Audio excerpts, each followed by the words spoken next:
Hello, Cancer. Welcome to the Plaid Sheep Oracle. For this round of readings, I've been pulling a card from my new Magickal Botanical Oracle by Christopher Penczak and Maxine Miller. She is the artist. And the card that came out for you, very interestingly, is the sunflower.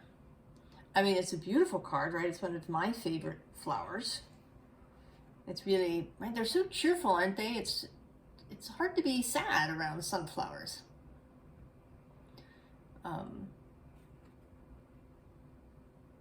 There's something not just joyful but powerful about them, right? Standing tall with their faces towards the sun.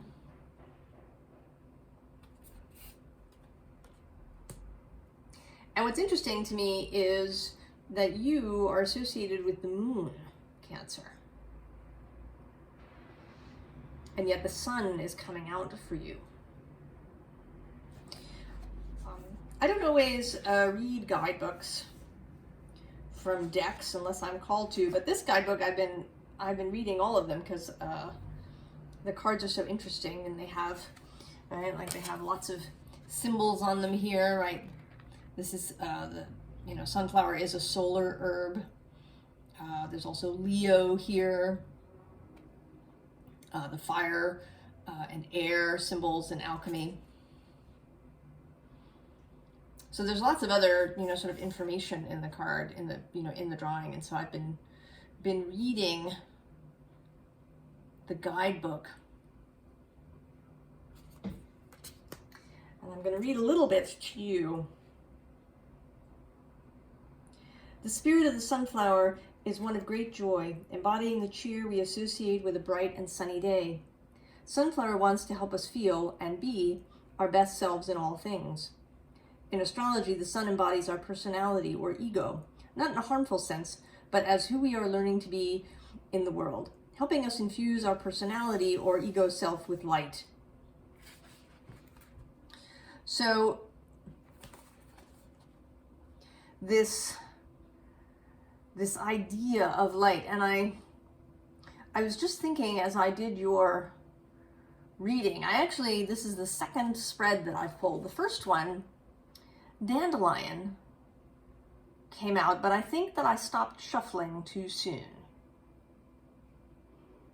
Right? It was like, they're close, but not quite there. Dandelion is actually a Jupiterian herb because it's associated with the liver. Right, and the yellow of the dandelion is the yellow of bile in the body. Right, there are other herbs like that, Oregon grape, any of those sort of berberine having herbs.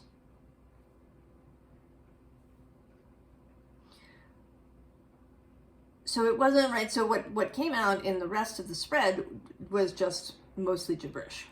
I had the sense of it because there are similarities between dandelion and sunflower, right? They do both have this vibrant yellow color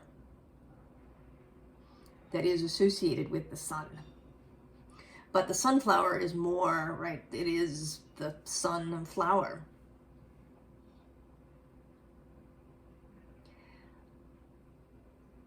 And as I pulled this spread, I had this thought that each of the signs, as I do them, is giving us a different aspect of all of us, right? I mean, I wouldn't say, right, watch all of the signs because, right, they may not all apply to each and every one of us. But there is a sense that they are coming together, right? That each of them is a piece of the puzzle, part of the whole. And that the concern or the process or whatever it is that's coming out in the reading may be appropriate for many of us, whether we have, a strong Cancer placement or not.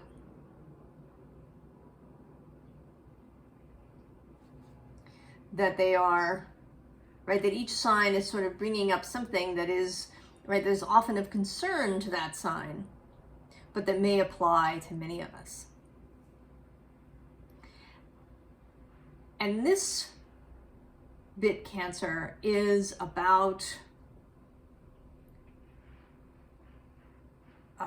not just about shining, right, one's light, but it's actually more about allowing the sun to warm us,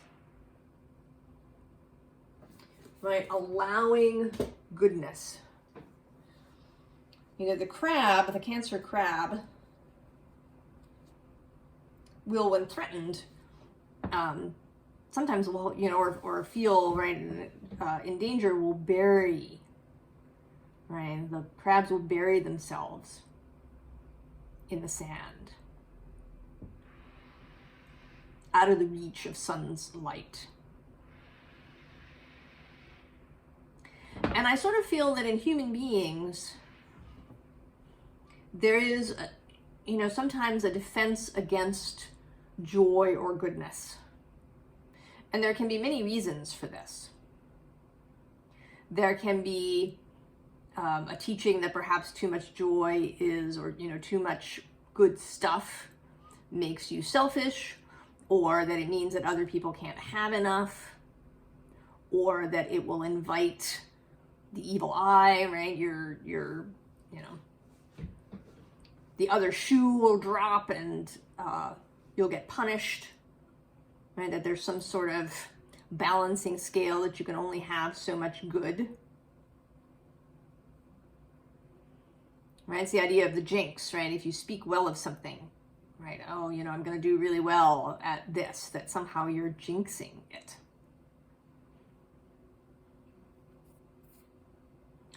So there's that. There's also, you know, kind of in a defense way. Because too much goodness can feel overwhelming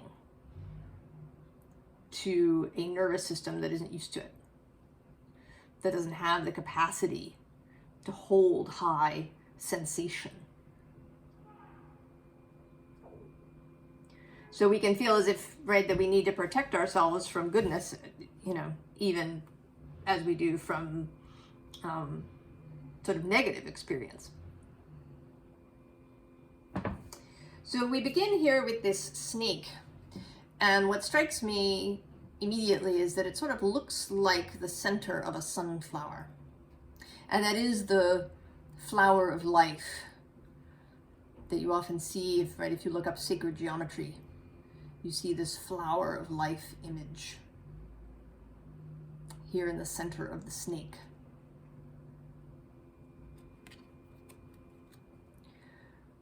So this, right, this idea of sacredness, that life is sacred and that one should take joy in it. Right, what pops into my head is that line from The Color Purple. I think it pisses God off if you pass by the color purple and don't notice it.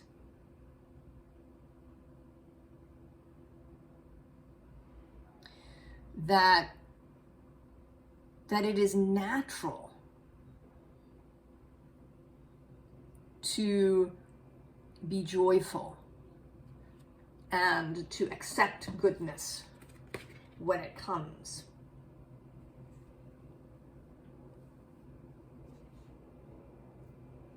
So you, I think, Cancer, and perhaps many of us, right, we're at a crossroads here. And interestingly, this hawk comes out second, which is often equated with the Two of Wands, right? This overlooking energy. That there's a choice to be made.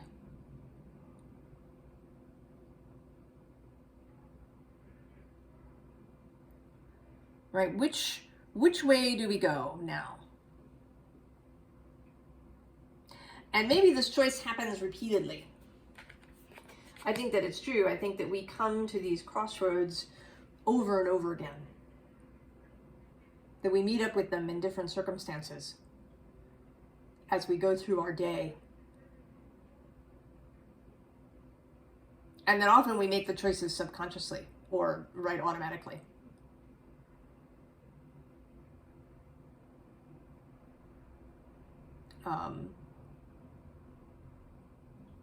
You know, if you, I don't know, encounter a dog walker with a giant group of dogs that are taking up the whole sidewalk, right? What's the immediate thought? Right? Are you excited to see all the dogs, right?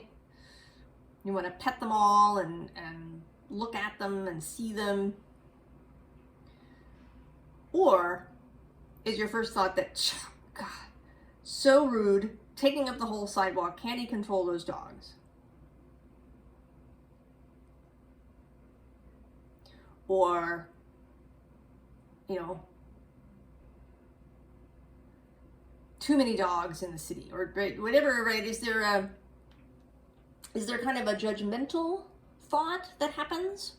Is there a, you know, this is irritating, this is annoying, I see only the difficulty in this scene? Or I see the beauty in this scene.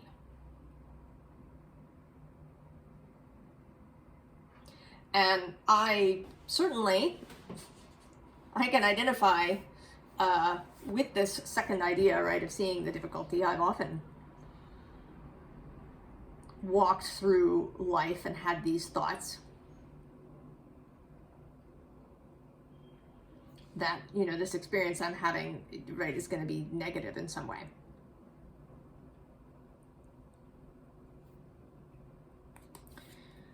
So what is the choice?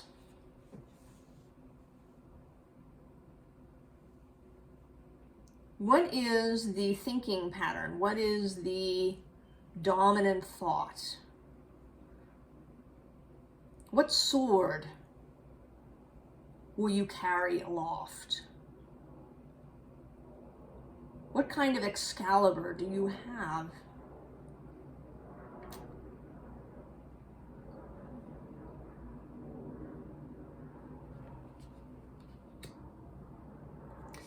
And there's Six of Wands comes next, but this always feels to me, right, like a Six of Swords, a Six of Air. Right, rising above the murkiness, the difficulty, the thorns, the brambles, the inability to move forward. And then there's this vulture, which normally to me, right, normally I sort of feel like the vulture is a really nice energy, right? Vultures do this, you know, important work of, you know, cleaning up, of turning death into life in a really explicit way. But today this vulture is coming through as picking over the bones of something, right? Of, you know, engaging kind of in an autopsy, right?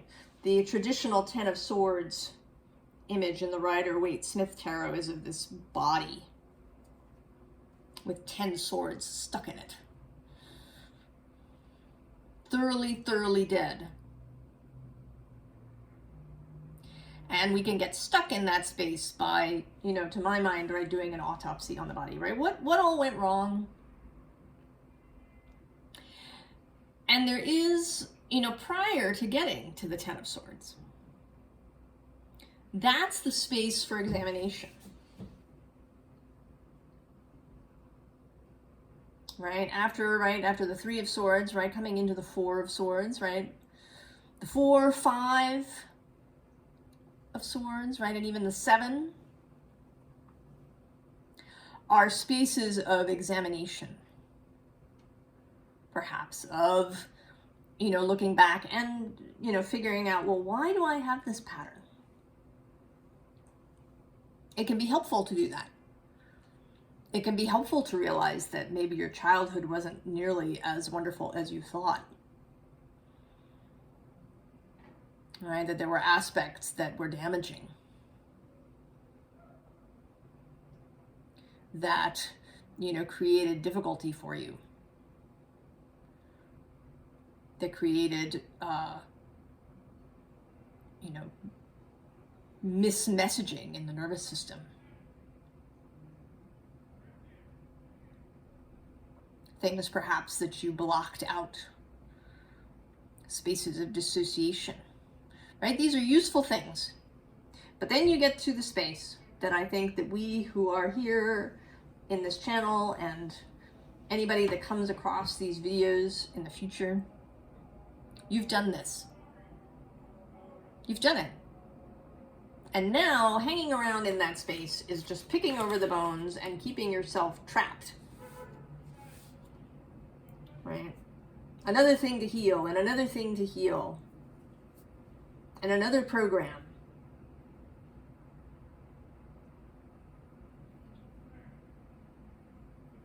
Right. And even to say, right, another tarot card reading. I absolutely, these card readings that are available on YouTube are really wonderful. All of the readers.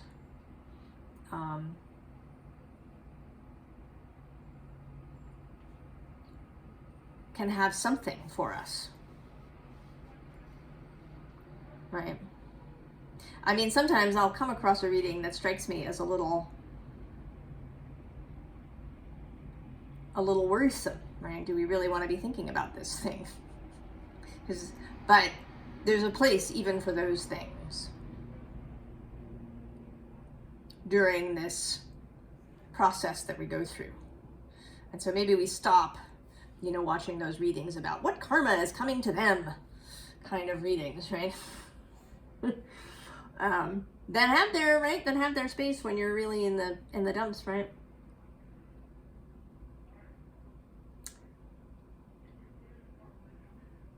To readings that are more about, what's the next step in the evolutionary path? What is opening up? So choosing to face in that direction. And then the Two of Swords comes up again. And underneath that, actually, the 7.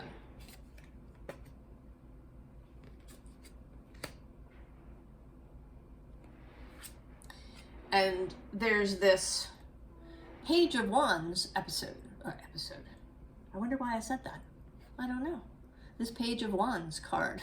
Page of Staves. The next episode in the series. Right, and he's the new possibility. Right? Choosing one of these wands and running with it.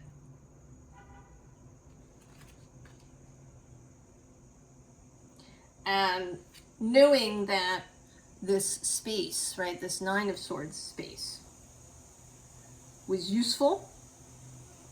It had its time. And now, right, now the healing can be allowed.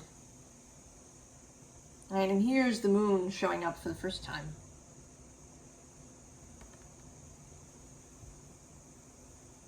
The waning moon.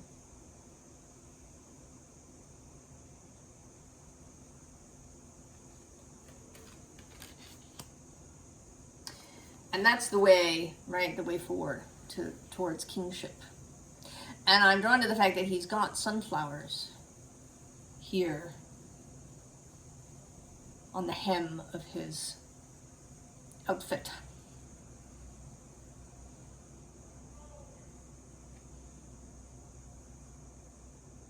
Right, I sort of feel like he's looking with great satisfaction at whatever is before him. Right, he's leaning back, he's relaxed. He's got his wand, and the wand is alive. I like that about the wands in this deck, that they, right, that these leaves are green, these wands are alive.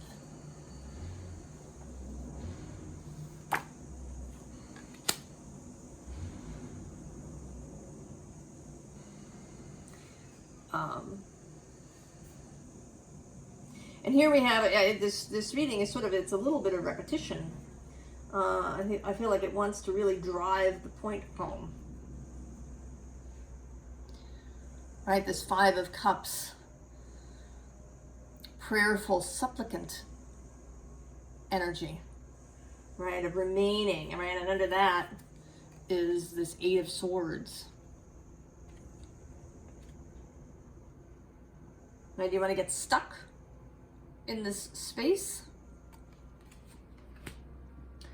Or do we allow the Ten of Swords to complete,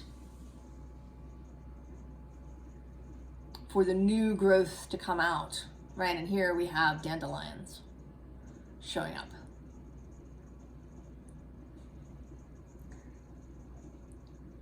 A synchronicity for us to emphasize this. We don't do an autopsy. We don't pick over the bones. We allow the death to bring new life. We allow the transformation. Death and then rebirth.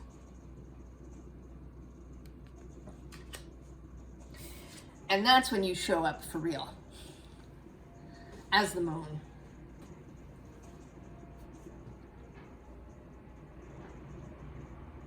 In your full power. Embodying both mystery and joy, right? The joy of the sun. Because I sort of feel like the Cancer is kind of the full moon. Pisces is associated with the moon card in tarot because of its sort of mystery and mysticism and uncertainty aspect. But I kind of think of Pisces as a crescent moon, either a waxing or a waning crescent. And I think of Cancer as the full moon.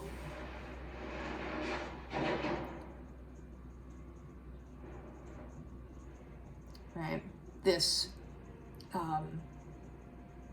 right, like the sun being in Capricorn. This Capricorn Cancer dance.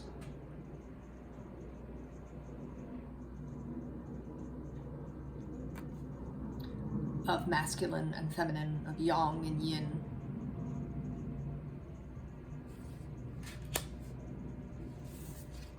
And then we get the Six of Swords. So Six of Wands and Six of Swords. All right, moving on.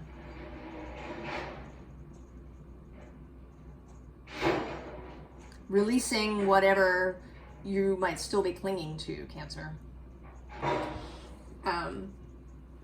There's been this message kind of all along, and it may be that we're all, that this transformation, mutation process has got us all a little bit anxious, right? It's pushing and testing our capacity for new experience and new sensation. And so there's an aspect of all of us that is maybe clinging just a little bit to the old. Right? I mean, we are, right, as humans, we do, we form patterns, because many things, it's useful, right? You don't want to have to relearn to tie your shoes every morning. But that can make it tricky to enter into these completely new spaces. Right? It's like we have to get fully naked. Put on an entirely new mental outfit. And we have this Bastet followed by Hera. And what I'm kind of feeling from these two today is actually an excess responsibility. Right? They are, you know, sort of, right? Hera's the queen, right? Zeus's consort. Bastet is a mother goddess. Right? These are very, right? They can be very serious energies, right? These, you know, if you really immersed yourself, you might be sort of taking yourself too seriously.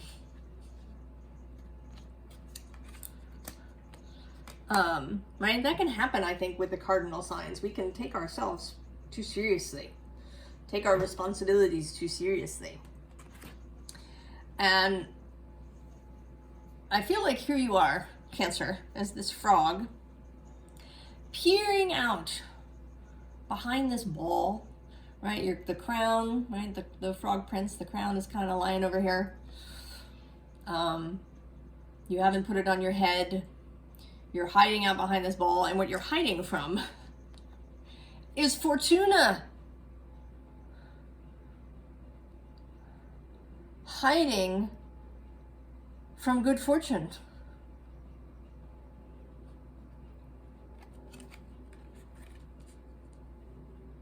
Hiding from good fortune. For whatever set of reasons you have for doing that.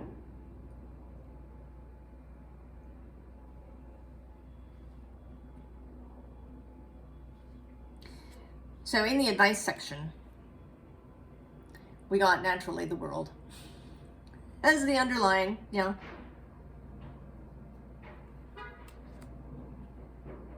And then the Page of Wands reappears in an even more childlike form. Right, in the previous deck, it's the Prince, right, who's young. He sort of looks like he might be, you know, I don't know, in his late teens, perhaps.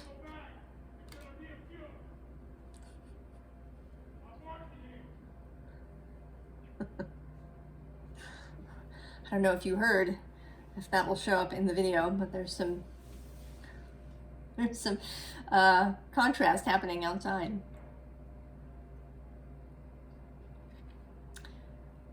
And here, right, this is an even more, you know, kind of childlike. And at the same time, because it's a skeleton, this page also evokes sort of eternity and death and kind of eternal youth, right? Always returning. And then there's this Four of Pentacles, which often seems to me actually a bit like the Tower, because we have this giant figure that's plucking a person up. Right? I feel like being, right, that this is kind of a card of being lifted out and moved somewhere else. And this is about allowing that to happen. And it may only be, or it may be literally, right, it is the Four of Pentacles, right, dropped literally into a new, tangibly different world. But it can also be, you know, or sort of by necessity is also a whole new mindset. And where you get dropped is into the Magician.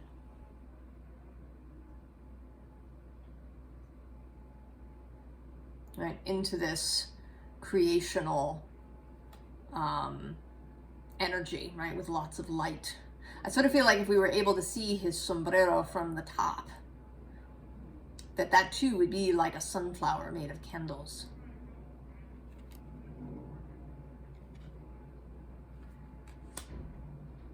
Now, something that came out for you, and is some cards from this other deck. They're kind of like a bonus. And maybe it's Bastet who called them forward, but I have this little deck of just the major arcana with cats. And the underlying that came out for you is the High Priestess, La Papeza. So, intuitive, your fellow moon loving card, right? The High Priestess is a moon related card.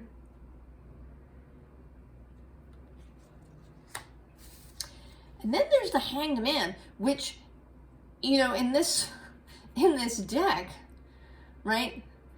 Eat the fish, right? The fish is hanging there. Eat the fish. It's there for you. It's not a trap. All right? You're not going to end up, you know, hanging there, right? It's not like a, you know, baited for you to take it. It is genuinely there for you.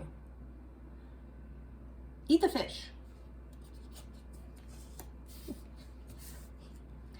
And then Judgment. Right? Move into the new world. Move into the new space that's being heralded. And last but not least, the Emperor. Right? Believe in your own strength, your own skill, your own worth, your own capability.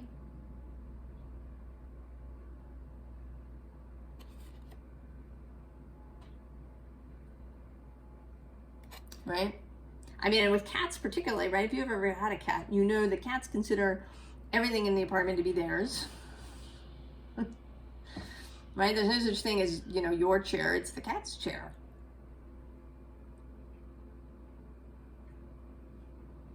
They just know this. They don't have any qualms about it at all.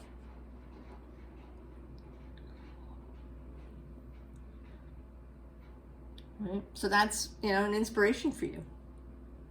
Right? Nor do, you know, cats or dogs, since we started this reading with a story about dogs. Right? They do not take things too seriously.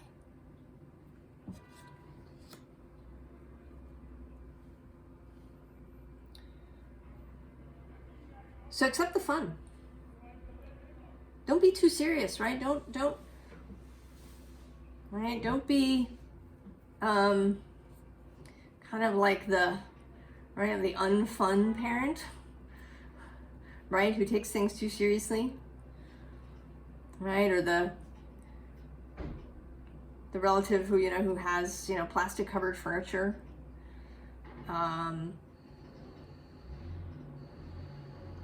Because they're so worried about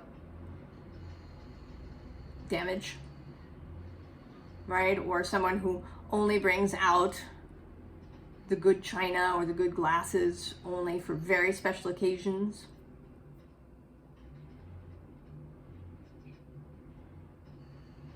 Right? Really embrace and enjoy your life, Cancer. I think is what we're saying here. Choose life. Choose the sun. Choose to see the world as shining.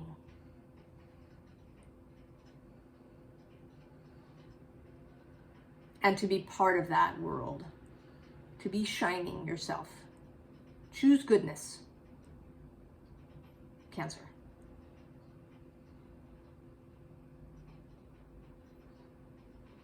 Choose to turn your face to the sun and feel it as warmth and love and life.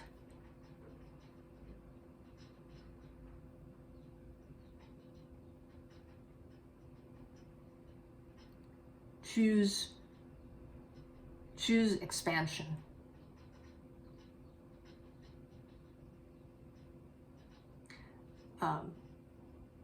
I don't know, I feel like I'm repeating myself now, like the whole reading. But I wish the very best for you, Cancer. And for all of us, I hope we all choose goodness, choose life. I'll see you next time. So long, Cancer.